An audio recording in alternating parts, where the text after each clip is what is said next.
आज के इस फोटोशॉप के क्लास नंबर 27 में फ़ोटो एडिटिंग सीखने जा रहे हैं। फ़ोटो एडिटिंग का ये पहला एपिसोड है। आने वाले और भी वीडियोस होंगे जो फ़ोटो एडिटिंग से रिलेटेड होगा। तो आज का ये वीडियो आप लोगों के लिए काफ़ी इम्पोर्टेंट होगा। इसी से आपका बेस तैयार होगा फ़ोटो एडिटिंग से रिलेटेड। तो चलिए शुरू करते हैं। तो ये एक फ़ोटो है। सबसे पहले आप इसमें ये देखें कि इस फ़ोटो में कहाँ पर क्या कमी है और कैसे इसे एडिट करना चाहिए। मैं थोड़ा सा जूम करके दिखाने की कोशिश करूँगा। अब आप इसको देखें, इस फेस पर जो लाइट पड़ रही है और इसके कपड़ों पे जो लाइट पड़ रही है, आप इसको देखें और इसको देखें तो आपको लगेगा कि यहाँ पर जितनी लाइट है उतनी ही लाइट यहाँ पर भी है और पीछे अल्टीमेटली यहाँ सनलाइट है और सनलाइट के वजह से इसका कलर, इसके फेस का कलर और इसके कपड़ों का कलर एक जैसा मिल रहा है। यानी आप ये कह सकते हैं कि एक ऐसा इनविजिबल लेयर है जो इसके पूरे इमेज को ख़राब कर रहा है। तो इसे ठीक करने के लिए सबसे पहले आपको चेक करना पड़ेगा कि इसका लेवल कैसा है, इसकी ब्राइटनेस कैसी है, इन चीज़ों को देखना होगा। तो दो ऑप्शंस हैं लेवल ठीक करने के। एक तो आप यहाँ पर एडजस्टमेंट लेयर पर आ जाएंगे और यहाँ क्लिक करेंगे तो आपको यहाँ पर लेवल मिल जाएगा। इस पर क्लिक करेंगे तो ये डायलॉग बॉक्स ओपन होगा और इसमें से आप लेवल ठीक कर सकते हैं। दूसरा जो ऑप्शन है वो है इमेज के अंदर। आप इस पर क्लिक करेंगे, यहाँ पर भी एडजस्टमेंट लेयर होगा। इस पर आप क्लिक करेंगे तो यहाँ पर आपको लेवल्स मिल जाएगा। इन दोनों में क्या फ़र्क है, सबसे पहले आपको ये समझना पड़ेगा। यहाँ पर भी एडजस्टमेंट लेयर है और मैं यहाँ पर भी दिखा रहा था, ये भी एडजस्टमेंट लेयर है। इसके अंदर भी आपको यहाँ लेवल मिल रहा है, लेकिन जब मैं इस पर क्लिक करता हूँ तो अलग से एक लेयर ऊपर ओपन हो जाता है और बाद में इसकी एडिटिंग पॉसिबल है। इसको डिलीट कर सकते हैं, इसमें चेंजेस कर सकते हैं।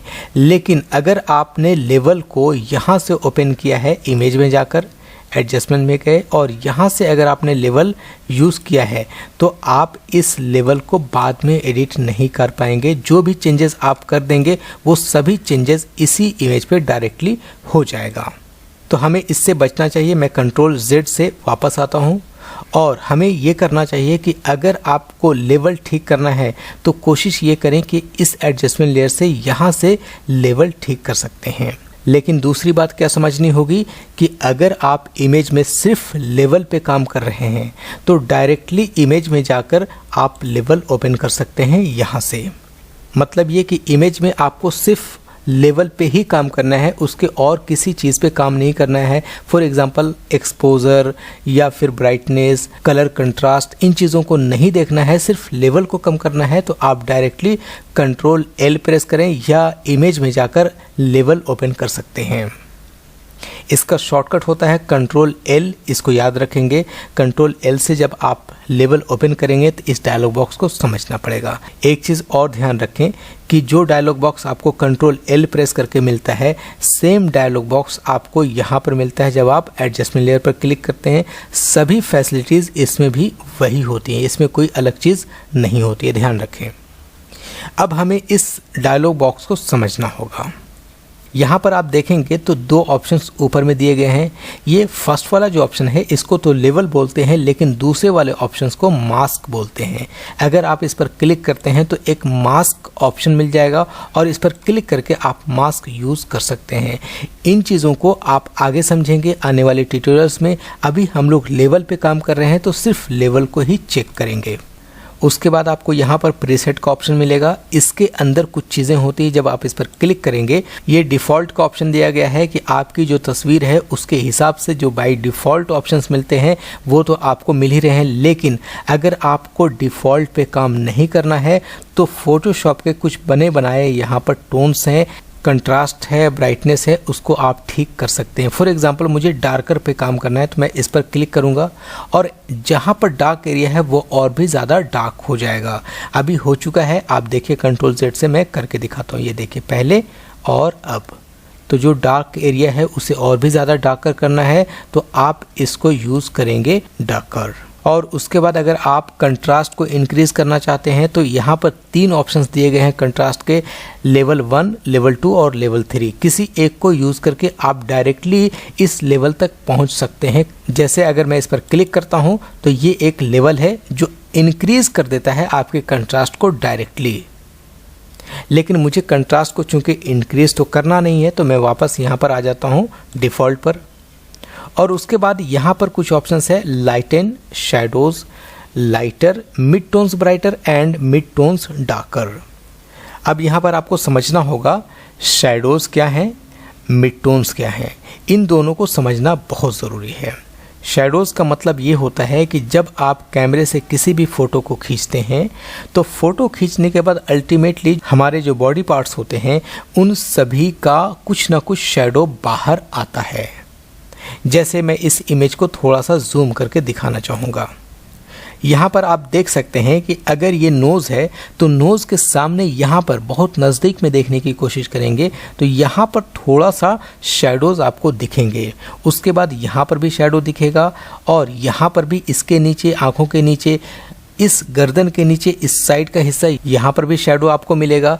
तो इस तरह से हर एक बॉडी पार्ट्स के पास शैडोज़ मिलेंगे। और साथ ही साथ ये शैडोज़ नहीं बल्कि हमारी जो स्किन होती है वो टेक्सचर और टोन्स इन दोनों को मिलाकर बनाई जाती है। तो जहाँ जहाँ टेक्सचर होंगे और जहाँ पर टोन्स होंगे, इन दोनों का कॉम्बिनेशन जहाँ बनेगा वो कहलाएगा शैडोज़। तो अगर हमें शैडोज़ पे काम करना है तो हम लोगों को इस पर क्लिक करना पड़ेगा। इस पर जब आप क्लिक करेंगे तो जो शैडोज़ एरिया थे वो लाइटन हो जाएगा। और अगर हमें शैडोज़ पे काम नहीं करना है तो आप मिड टोन्स पे, लाइटर पे, किसी पे काम कर सकते हैं। मिड टोन्स का मतलब आप ये समझें कि जो स्किन का हिस्सा होता है उसमें दो चीज़ें होती हैं। अब यहाँ पर हम लोगों को मिड टोन्स समझना होगा। मिड टोन्स का जो जनरल मतलब होता है वो ये कि दो टोन्स होते हैं, एक हिस्सा होता है ब्राइट और दूसरा हिस्सा होता है डार्क। तो डार्क और ब्राइट के जो बीच का हिस्सा होता है उसको कहते हैं मिड टोन्स। ये ध्यान में रखेंगे आप। तो अगर मुझे मिड टोन्स को ब्राइट करना है तो इस पर क्लिक कर देंगे और अगर मुझे मिड टोन्स को डार्क करना है तो इस पर क्लिक कर देंगे। आपके फेस का अलग अलग लुक आपको यहाँ पर मिलना शुरू हो जाएगा।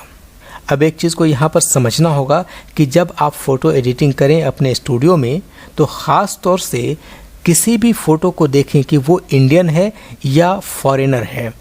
अगर इंडियन है तो इंडियन का जो टोन होता है स्किन का वो कैसा होता है ये समझना ज़रूरी है। ऐसा ना हो कि इंडियन टोन को फॉरेन से मिलाने की कोशिश करेंगे तो वो इमेज ख़राब हो जाएगी।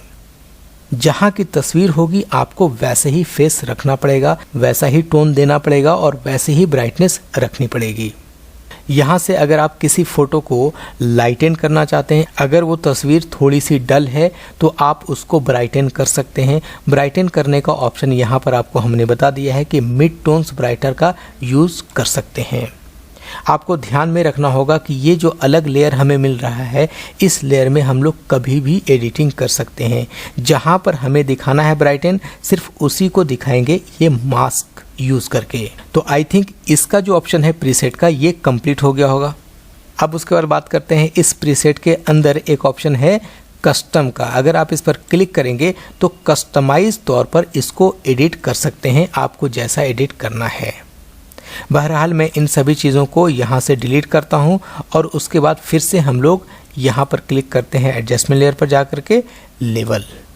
अब हम लोगों को समझना होगा यहाँ पर RGB और ऑटो ये दो चीज़ें क्या है।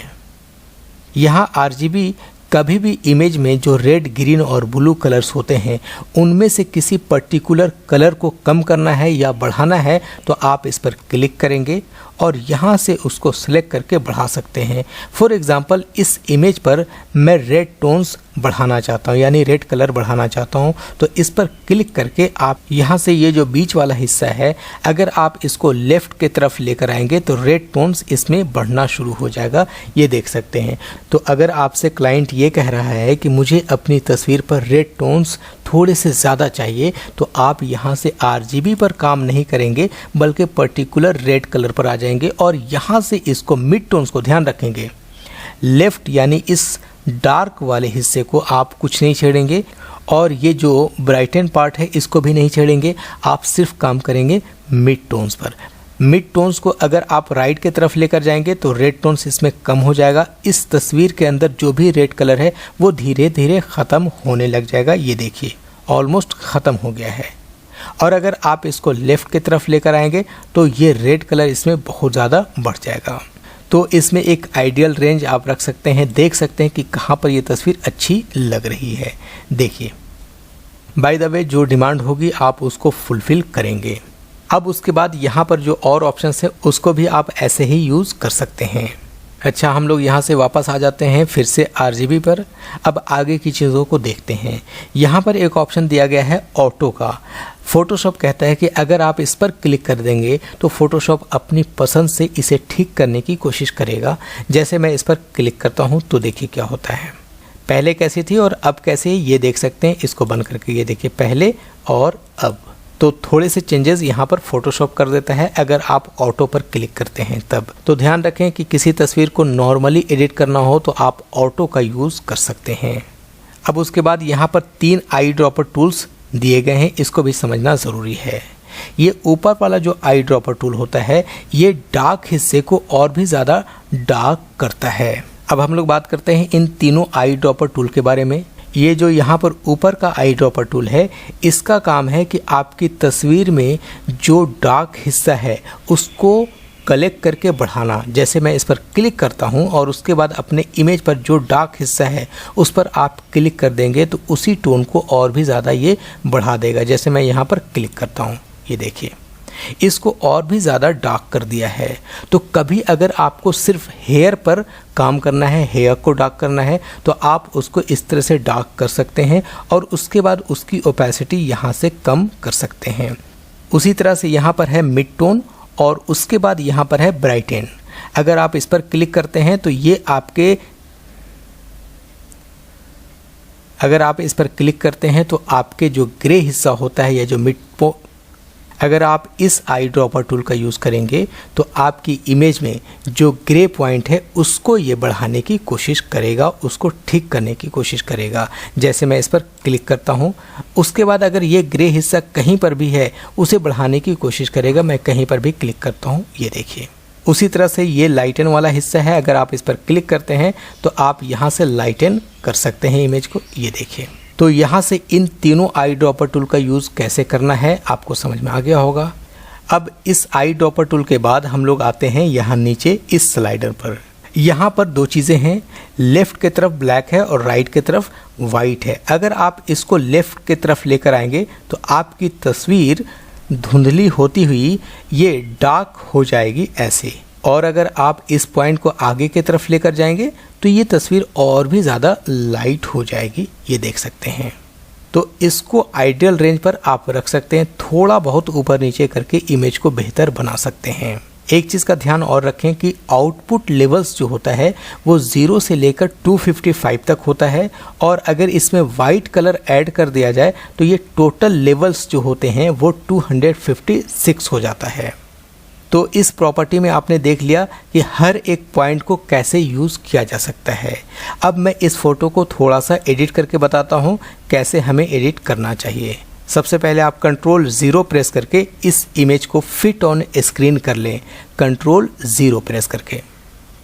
अब देखिए मैं क्या करता हूँ, जो लेवल्स हैं इसके सबसे पहले उसे कम किया जाए। तो यहाँ से एडजस्टमेंट लेयर पर जाएंगे और यहाँ पर लेवल पर क्लिक करेंगे। अभी हम लोग RGB पर ही रहेंगे और ये बीच वाले मिड पॉइंट को राइट की तरफ लेकर जाएंगे ब्राइट करने के लिए, और लेफ़्ट की तरफ लेकर आएंगे डार्क करने के लिए। तो यहाँ से हम लोग इस मिड पॉइंट को राइट की तरफ लेकर जाएंगे इस एक्स्ट्रा एक्सपोजर को। तो यहाँ से हम लोग इस मिड पॉइंट को राइट की तरफ लेकर जाएंगे, जो एक्सपोजर है इमेज पर ज़्यादा उसको कम करने के लिए। तो यहाँ से आप क्लिक करेंगे और राइट की तरफ लेकर जाएंगे, थोड़ा सा लेकर जाएंगे, बहुत ज़्यादा नहीं तो इमेज ख़राब हो जाएगी। अब आप देख सकते हैं पहले और अब में क्या फ़र्क हुआ। तो आप यहाँ से इस पर आई पर क्लिक करके देख सकते हैं पहले और अब। पहले देखिए और अब देखिए। अब आप कह सकते हैं कि आफ्टर एडिटिंग हमने सिर्फ थोड़ा सा इसको आगे बढ़ाया, और आप कह सकते हैं कि इसके कपड़ों का जो कलर है और इसके फेस का जो कलर है, इन दोनों में डिफरेंसेस दिखने लग गए। आप देख सकते हैं पहले और अब। तो ये तो हमने सिर्फ लेवल ठीक किया, लेकिन सिर्फ लेवल तो ठीक करना नहीं है, हमें इमेज की क्वालिटी को भी बेहतर बनाना है और अच्छा बनाना है। तो उसके लिए अब हम लोगों को आना होगा ह्यू एंड सैचुरेशन पर। यहाँ से हमने लेवल को थोड़ा सा ठीक किया। अब उसके बाद हम लोग आते हैं यहाँ एडजस्टमेंट लेयर पर, और यहाँ पर एक ऑप्शन होगा ह्यू एंड सैचुरेशन। इस पर आप क्लिक करेंगे। यहाँ क्लिक करने के बाद नॉर्मली जो इमेज की एडिटिंग की जाती है वो है सैचुरेशन। सिर्फ सैचुरेशन को थोड़ा सा आगे बढ़ाकर इमेज की क्वालिटी को और भी बेहतर बनाया जा सकता है। नॉर्मली इंडियन फोटोग्राफी में हम लोगों को रेड टोन चाहिए होता है और यहाँ के जो क्लाइंट्स होते हैं उन्हें भी रेड टोन ही ज़्यादा पसंद होता है। अब हम लोग इसके सैचुरेशन को थोड़ा सा अगर आगे की तरफ बढ़ाएंगे तो इमेज की क्वालिटी चेंज हो जाएगी, ऑलमोस्ट 10 to 12। अब आप देख सकते हैं पहले और अब में क्या फ़र्क हुआ है। तो ये देखिए पहले और अब, पहले और अब इन दोनों को देखना है कि क्या चेंजेस हुआ है। तो आप यहाँ ऑल्ट प्रेस करके इस आई बॉल पर क्लिक करेंगे तो ऊपर के जितने भी लेयर्स रहेंगे वो सभी आई बॉल बंद हो जाएगा और और सिर्फ वही दिखेगा जिसको आप दिखाना चाहते हैं। जैसे मैंने ऑल्ट प्रेस करके रखा हुआ है और यहाँ पर मैं क्लिक कर रहा हूँ, ये देखिए पहले और अब। तो सिर्फ दो चीज़ों को यूज़ करके हम लोग इमेज को बेहतर बना सकते हैं। अब अगर मुझे दोबारा एडिट करना है तो इस पर डबल क्लिक करेंगे। ध्यान रखेंगे कि इस थंबनेल पर क्लिक नहीं करेंगे, इस पर डबल क्लिक करेंगे तो ये वापस ह्यू एंड सैचुरेशन ओपन हो जाएगा। और अगर इसे वापस 0 करना है तो आप इसको 0 कर सकते हैं। और लाइटन करना है तो इस इमेज को राइट की तरफ लेकर जाएंगे और लेफ़्ट की तरफ लेकर जाएंगे तो और भी ज़्यादा डार्क कर सकते हैं। लेकिन ध्यान रखेंगे कि लाइटनेस को यहाँ से आप एडजस्ट करने की कोशिश ना करें। उसके लिए आपको अभी हमने जो बताया है लेवल, उसको यूज़ किया करें। अब नेक्स्ट ट्यूटोरियल में सैचुरेशन और ह्यू और इसके अंदर जितनी चीज़ें हैं इन सभी चीज़ों को नेक्स्ट क्लास में कवर अप कराऊंगा। तो आज के इस वीडियो के लिए इतना ही रखते हैं। नेक्स्ट वीडियो में उन चीज़ों को बताऊंगा। तब तक के लिए बहुत बहुत शुक्रिया। Thank you so much friends.